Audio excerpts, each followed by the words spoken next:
de 100 anos, seria compelido a abandonar o patrimônio para recomeçar o aprendizado. A eternidade confere reduzida importância aos bens exteriores. Aqueles que exclusivamente acumulam vantagens transitórias, fora de sua alma, plenamente esquecido da esfera interior, são dignos de piedade. Deixarão tudo, quase sempre, ao sabor da irresponsabilidade. Isso não acontece, porém, com os donos da riqueza espiritual. Constituindo os amados de Deus, sentem-se identificados com o Pai em qualquer parte a que sejam conduzidos. Na dificuldade e na tormenta, guardam a alegria da herança divina que se lhes entesoura no coração. Do ímpio, é razoável esperarmos a indiferença, a ambição, a avareza, a preocupação de amontoar irrefletidamente. Do ignorante, é natural recebermos perguntas loucas. Entretanto, o apóstolo da gentilidade exclama com razão: mas de vós, ó amados, esperamos coisas melhores.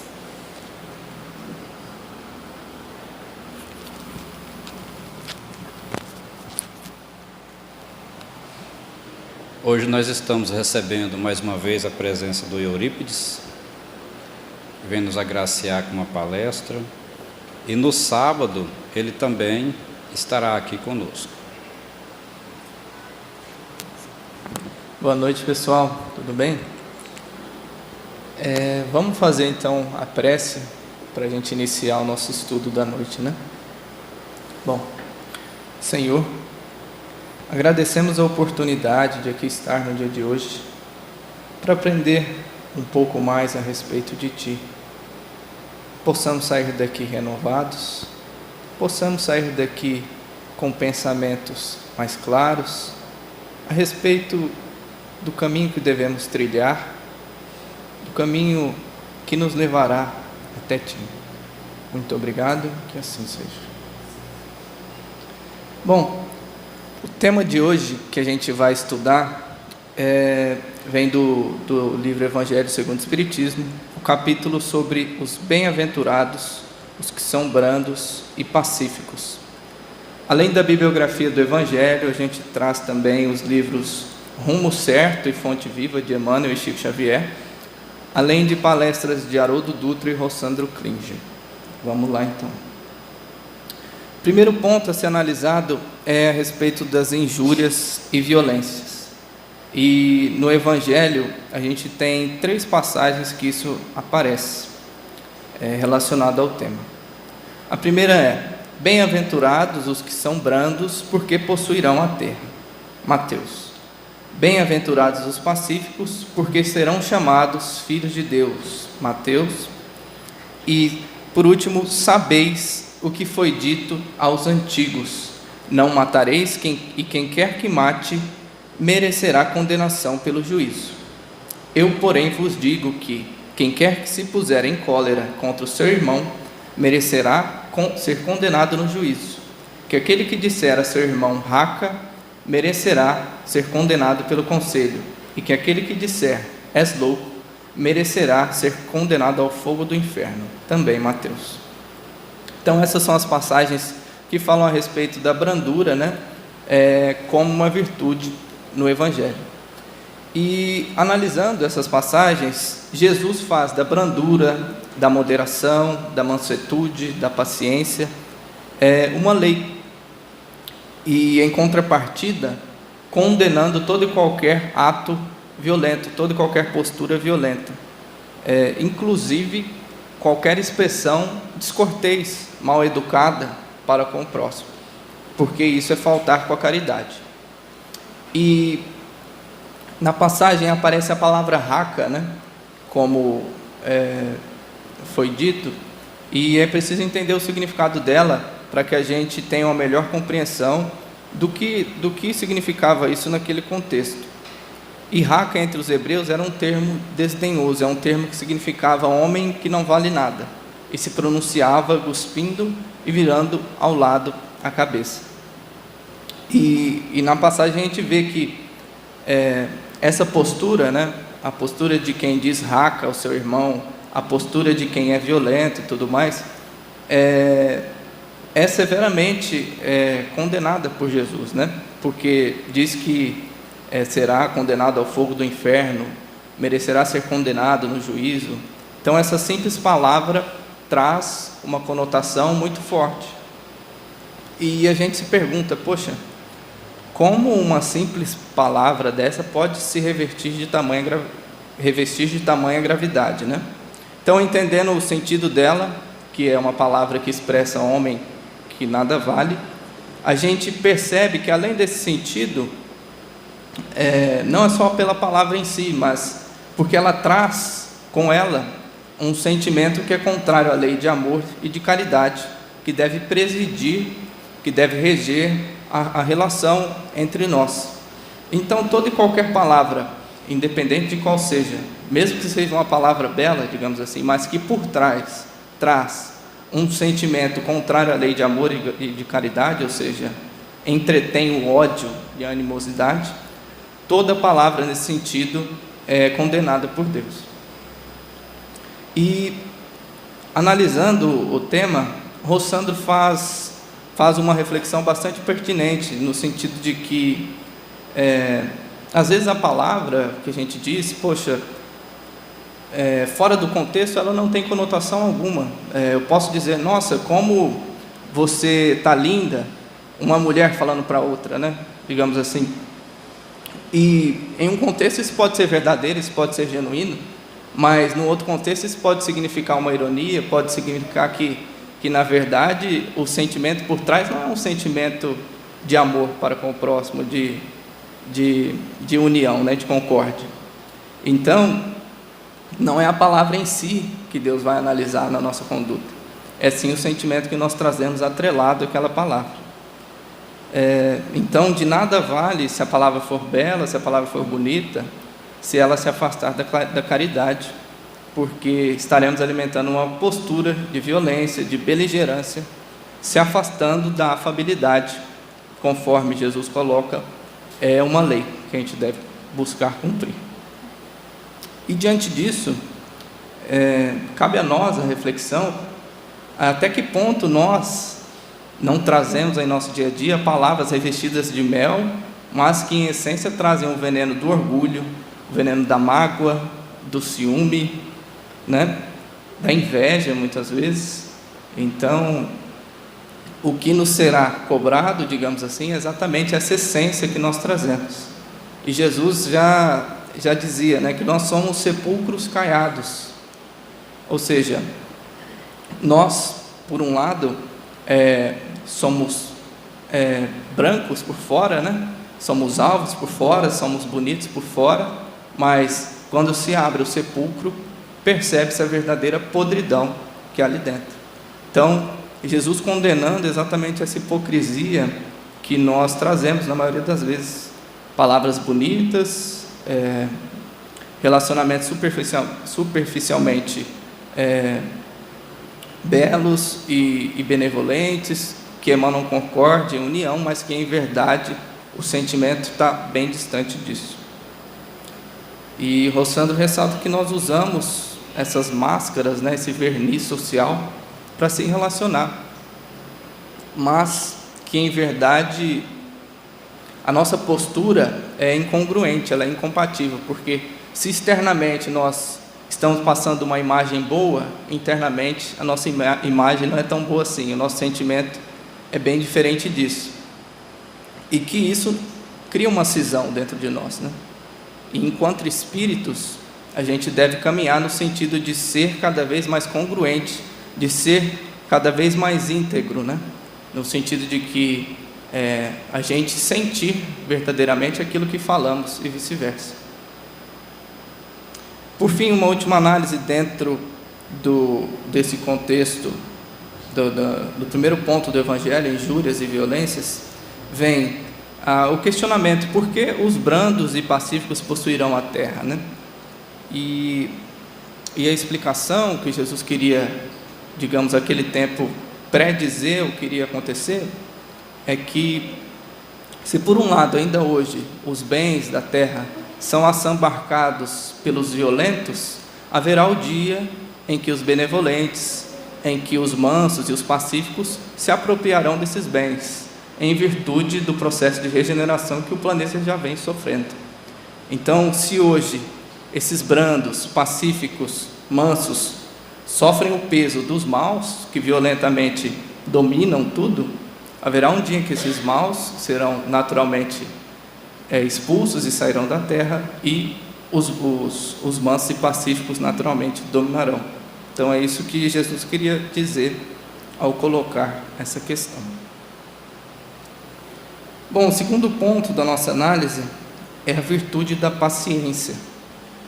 E para que nós possamos destrinchar melhor essa virtude, primeiramente o significado dela, né? A paciência é uma virtude baseada no autocontrole emocional, ou seja, quando o indivíduo suporta situações desagradáveis, injúrias e incômodos de terceiros, sem perder a calma e a concentração.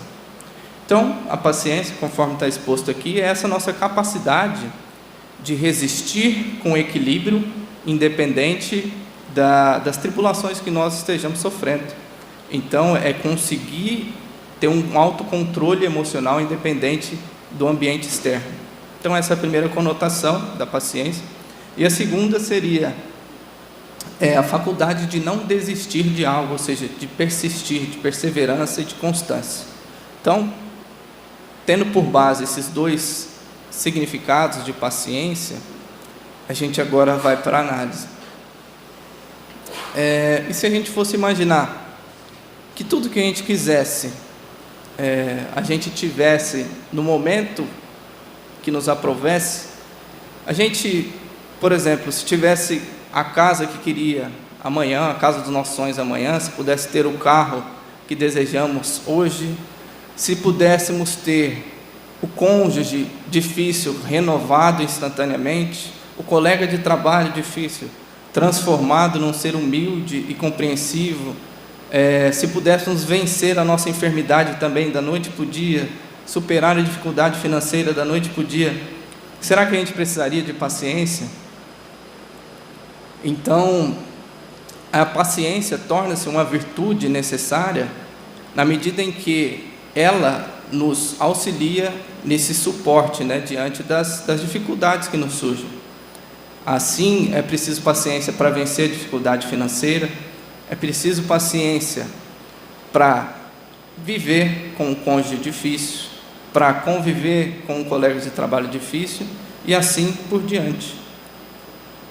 Então, a paciência é uma virtude extremamente necessária no contexto de nossas vidas, porque nos auxilia a passar por essas tribulações sem perder o nosso controle, E Emmanuel traz do livro Fonte Viva a seguinte reflexão: provavelmente estarás retendo há muito tempo a esperança torturada. Desejarias que a resposta do mundo aos teus anseios surgisse imediata, agasalhando-te o coração. Entretanto, que paz desfrutarias no triunfo aparente dos seus próprios sonhos, sem resgatares os débitos que te encadeiam ao problema e à dificuldade? Se as provas te encarceram nas grades constringentes do dever a cumprir, tem paciência e satisfaze a obrigação a que te enlaçaste. Não renuncies ao trabalho renovador. Recorda que a vontade de Deus se expressa cada hora nas circunstâncias que nos cercam. Paguemos nossas contas com a sombra para que a luz nos favoreça. Então, Emmanuel traz exatamente esse ponto central, que a paciência ela se torna uma virtude essencial para que nós possamos cumprir o nosso dever aqui. E que para que nós quitemos, igual ele coloca aqui, as nossas contas com a sombra. Então, sem paciência, dificilmente a gente vai conseguir triunfar na nossa encarnação, E Emmanuel vem colocar exatamente isso. Bom, continuando, acontece que o nosso mundo odierno, o mundo contemporâneo, ele está tomado por essa impaciência global, generalizada, uma pressa desmedida, tudo é para ontem, ninguém tem paciência de esperar nada. E se a gente for parar para analisar, isso é um grande contraponto com o que a lei natural nos mostra, né? A lei de Deus nos mostra. Demoramos 9 meses para nascer. A semente, para virar uma árvore, tem todo um processo de germinação, de amadurecimento, de se tornar robusta para depois florescer e frutificar. Então a natureza não dá saltos, e ela vem nos ensinar exatamente que nós também devemos cultivar a paciência, porque nada acontece da noite para o dia. Por fim, dentro da análise da paciência, um ponto bastante interessante que o Evangelho traz, que é a paciência como um ato de caridade para com o nosso próximo. E assim está escrito no Evangelho: sede pacientes, sede pacientes. A paciência também é uma caridade, e deveis praticar a lei de caridade ensinada pelo Cristo, enviado de Deus. A caridade que consiste na esmola dada aos pobres é a mais fácil de todas. Outra há, porém, muito mais penosa e, conseguintemente, muito mais meritória, a de perdoarmos aos que Deus colocou em nosso caminho para serem instrumentos de nosso sofrer e para nos porem à prova a paciência. E a gente se pergunta, por que é tão meritório, então, segundo coloca o Evangelho, o ato da paciência? Se é mais meritório eu ser paciente com alguém próximo a mim do que propriamente doar alguma coisa a alguém, dar um sopão, distribuir alimentos, E Rossandro nos auxilia nessa reflexão ao colocar que somente quem tem paciência consegue verdadeiramente perdoar, A paciência nos auxilia nesse desenvolvimento da capacidade de perdoar, porque perdoar, conforme ele coloca, não é esperar que o outro vai mudar, que o outro vai ter uma postura diferente, porque às vezes o outro nem sabe que ele está errado, nem percebe, às vezes a cegueira é tamanha que ele nem percebe que está errado. Então, perdoar não é esperar que o outro mude, mas se desvincular psiquicamente, conforme Rossandro coloca, do lado sombrio do outro, embora ele permaneça no erro, e conviver bem com isso. Então é um exercício muito maior para a alma eu perdoar um irmão sabendo que ele está errado e me abster do revide, me abster da vingança, do que propriamente eu simplesmente ir lá entregar uma sopa ou ir lá entregar um alimento. Não tirando o mérito de quem faz isso, mas cabe a nós que a paciência é sim uma grande virtude e tem um mérito muito grande aos olhos de Deus. Que nós saibamos, portanto, cultivar essa virtude, para, conforme foi falado, suportarmos melhor as tribulações, as dificuldades da vida e ainda explorarmos essa nossa capacidade de perdoar. A afabilidade e a doçura, o terceiro ponto que vamos analisar. Primeiramente, a definição, o que vem a ser afável, dócil, A afabilidade é a qualidade de quem é cortês, delicado, amável, agradável, com quem se pode falar facilmente, é acessível. A doçura é a qualidade de quem é suave, meigo e brando.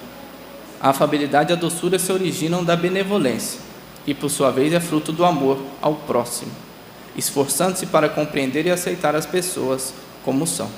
Então essa é a qualidade da afabilidade e da doçura, é ser cortês, é ser agradável, é ser delicado, se afastando da grosseria que a gente vê muitas vezes no dia a dia, da falta de sensibilidade. Então isso vem a ser verdadeiramente afável e dócil. E o que o Evangelho traz é que em muitas ocasiões nós cultivamos essa afabilidade e essa doçura unicamente como aparências de uma boa educação, de uma boa índole, muito mais a imagem de ser uma pessoa afável, dócil, do que propriamente dócil no sentimento. E assim ele coloca no Evangelho: quantos há cuja fingida bonomia não passa de máscara para o exterior, de uma roupagem cujo talhe primoroso dissimula as deformidades interiores. O mundo está cheio dessas criaturas que têm nos lábios o sorriso e no coração o veneno, que são brandas, desde que nada as agaste, mas que mordem a menor contrariedade, cuja língua de ouro, quando falam pela frente, se muda em dardo peçonhento, quando estão por detrás. Então, mais uma vez, o Evangelho trazendo aquela questão que vimos agora há pouco, de nós nutrirmos uma posição exterior totalmente diferente da nossa posição interna, e nesse caso da afabilidade, que muitas vezes somos afáveis e dóceis unicamente por educação, mas quando algo nos fere, quando algo nos insulta, nós não conseguimos mais ser afáveis e dóceis, e a gente se entrega à cólera, se entrega à raiva. Então, é isso que o Evangelho vem colocar. E ele traz ainda o exemplo de homens que dentro de casa, que fora de casa, são afáveis, são dóceis no trabalho, são pessoas gentis, educadas, mas que dentro de casa são verdadeiros tiranos domésticos, ou seja, fazem a sua família sofrer o peso de seu orgulho e do seu egoísmo. Assim, o Evangelho condena toda forma de hipocrisia que nos acomete, finalizando dessa maneira: não basta que dos lábios manem leite e mel, se o coração de modo algum lhes está associado, só há hipocrisia. Aquele cuja afabilidade e doçura não são fingidas, nunca se desmente. É o mesmo tanto em sociedade quanto na intimidade. Esse, ademais, sabe que se pelas aparências se consegue enganar os homens, a Deus ninguém engana. Então, conforme a gente colocou, que Deus está observando prioritariamente o nosso sentimento, a nossa postura espiritual diante das situações, e não o exterior. O exterior, quem vê são os homens, né? Então, aos olhos dos homens, a gente pode estar exteriormente bem, mas aos olhos de Deus, isso vai caber a nós trazer bons sentimentos e nutrir boas posturas. O quarto ponto da nossa análise: obediência e resignação. Uma breve definição: obediência seria a pessoa que cumpre ou cede às vontades ou às ordens de alguém. Um sujeito obediente é também considerado passivo e submisso perante outra pessoa dominante. E a resignação já seria um estado de aceitar voluntariamente, pacificamente, uma condição imposta. Então, obediência e resignação, uma outra virtude dos brandos e pacíficos que nós estamos analisando. O sentimento de conformismo é uma das principais características da pessoa resignada. Bom, se a gente observa a obediência e a resignação enquanto características, a gente tende a percebê-las como uma postura de passividade, de desistência da própria vontade, de se conformar com aquilo que é colocado, de não lutar por nada e de não ter proatividade em relação a nada. A priori, a gente tende a ter essa análise. E se formos analisar dessa maneira, parece haver um contrassenso entre aquilo que o Espiritismo nos propõe, né? Que o Espiritismo, do ponto de vista da obediência, ele vai trazer constantemente para nós a responsabilidade que nós temos diante de nossos atos, que tudo que fazemos tem consequências e devemos escolher bem, devemos fazer sempre o melhor. E a resignação também se contrapõe, essa visão primeira que a gente trouxe aqui, se contrapõe com a resignação proposta pelo Espiritismo, que está vinculada à liberdade de ser e de agir. Então, parece haver um contrassenso. Poxa, se eu sou obediente e resignado, quer dizer que eu sou passivo, que eu, teoricamente, me conformo com tudo e desisto da minha própria vontade. Mas, por outro lado, eu tenho um Espiritismo que diz que eu tenho que ser ativo, que eu tenho que ser responsável, que eu tenho liberdade de ser e de agir. E agora vamos entender o que Lázaro, no Evangelho, vem nos esclarecer a esse respeito. Obediência é o consentimento da razão e a resignação é o consentimento do coração. Forças ativas ambas, porque carregam o fardo das provações que a revolta insensata deixa cair. O pusilânime não pode ser resignado, do mesmo modo que o orgulhoso e egoísta não podem ser obedientes. Então, Lázaro coloca a obediência e a resignação como forças ativas no sentido de carregar as nossas provações. E um exemplo que para mim faz muito sentido nesse contexto é de uma enfermidade física, por exemplo. Eu digo porque eu tenho isso dentro da minha família e para mim é bastante intuitiva essa noção de, por exemplo, uma pessoa que sofre de problemas gastrointestinais a vida toda, desde seu nascimento praticamente, sofrendo com esses problemas, um problema que nunca é descoberto e tudo mais, que nunca é resolvido. E diante disso, a pessoa pode ter duas posturas. A postura daquele que se revolta contra Deus, que não entende a situação e se considera, digamos assim, preterido aos olhos de Deus. E a postura daquele que, apesar da dificuldade, apesar da prova, apesar da tribulação, aceita, ou seja, se resigna diante dessa prova, diante dessa tribulação, e é obediente aos olhos de Deus, no sentido de aceitar aquilo como algo necessário para o seu próprio adiantamento. E imaginemos que essa pessoa, depois de desencarnar, descubra que essa enfermidade que lhe acomete desde o início de sua vida, nada mais é do que fruto de uma falta anterior, como por exemplo um suicídio por conta de uma ingestão de veneno, digamos assim.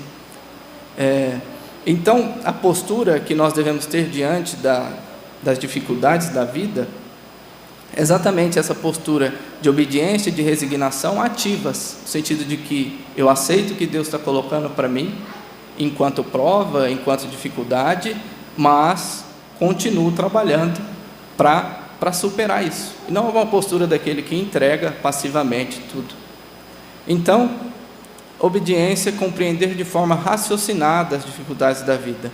E resignação, o sentimento de esperança e de fé. Ou seja, apesar da dificuldade, apesar da doença, da dificuldade financeira, da dificuldade no relacionamento, eu nutro uma postura de fé e de perseverança.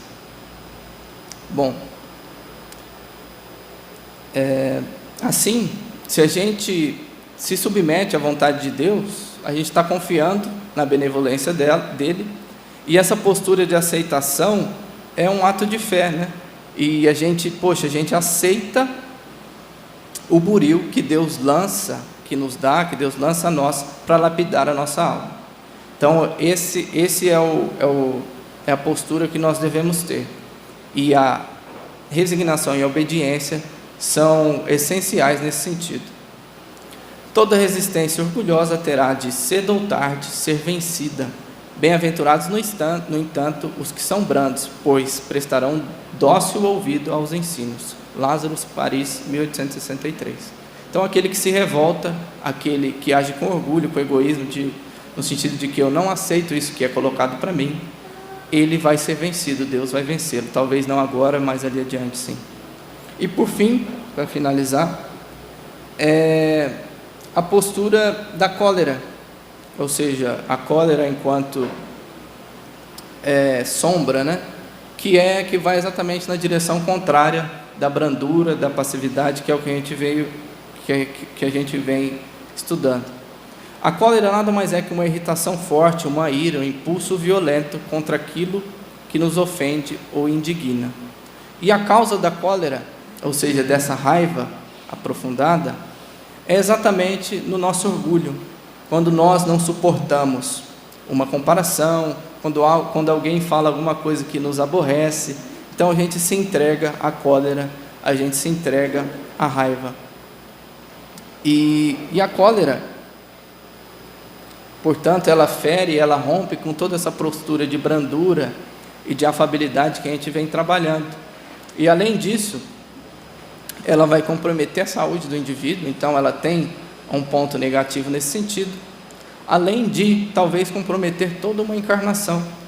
Quantas pessoas numa postura raivosa, por exemplo, um acidente no trânsito, a gente ouve falar, né, de pessoas que às vezes sacam uma arma e matam outra pessoa por conta de uma discussão no trânsito, e isso vai comprometer toda a encarnação desse indivíduo agora e muito provavelmente uma próxima. Então, a cólera nesse sentido, ela tem consequências muito complicadas para o espírito. Então, Jesus vem condenar a postura da cólera, da raiva, da revolta exatamente por conta disso, porque ela tem consequências desastrosas do ponto de vista espiritual.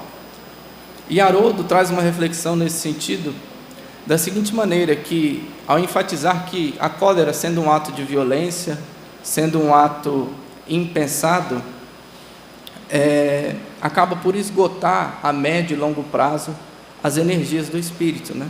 Ou seja, quem nutre esse tipo de postura de revolta, esse tipo de postura raivosa a longo prazo, vai adoecer o seu espírito.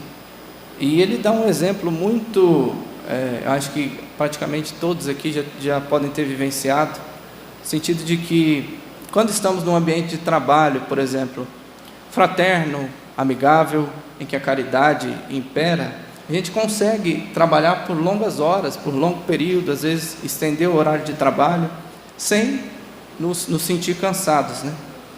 E de outro modo, quando estamos num ambiente de trabalho banhado pela inveja, pela mesquinhez, pelo clima de disputa, a gente logo sente as nossas energias sendo drenadas e a gente não consegue, às vezes, nem permanecer por muito tempo naquele ambiente. Então, Haroldo mostra exatamente que a violência, o mal, a energia do mal, a energia da cólera, da raiva, faz mal para o nosso espírito, esgota as energias do espírito, e ao passo que a energia da brandura, da caridade, da benevolência, nos alimenta, nos nutre. Então, ninguém escolhe ser brando, ser pacífico, porque acha bonito, porque acha legal alguém ser brando, pacífico. As almas evoluídas que têm isso como postura, é exatamente porque compreenderam que a postura de violência, a postura da cólera, da raiva, exaure a alma. Então, essa guerra, esse clima de guerra psíquica e emocional, exaure todas as nossas forças. Então, passam a nutrir, passam a trabalhar cada vez mais a brandura, a mansuetude como virtude.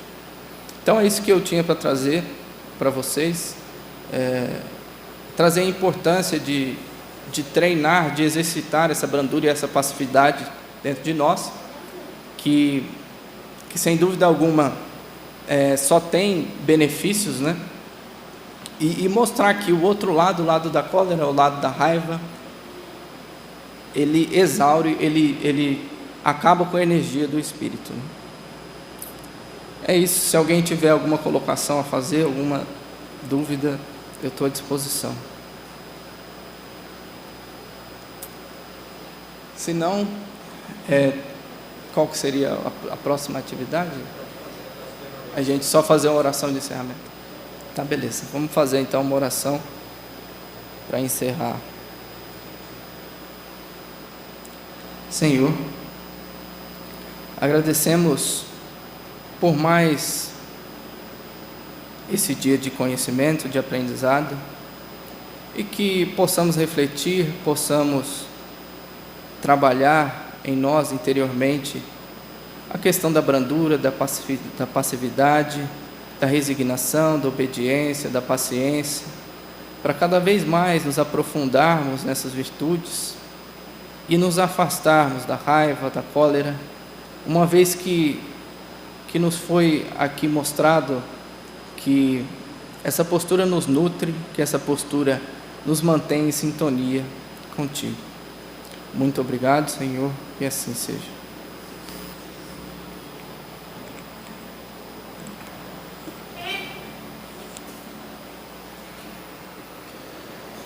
Nesse ponto, então, nós encerramos essa parte da nossa sessão, agradecendo a todos que vieram hoje, convidando para virem no sábado, quando nosso irmão Eurípides estará aqui novamente. Que Deus os acompanhe em paz, em segurança, que essas bênçãos também tenham sido extensivas aos seus lares. Nós permaneceremos aqui para um trabalho mediúnico de desobsessão, para todos aqueles que têm os seus nomes nos livros, nos cadernos de vibração, para que Deus nos auxilie nas nossas necessidades. Vão em paz.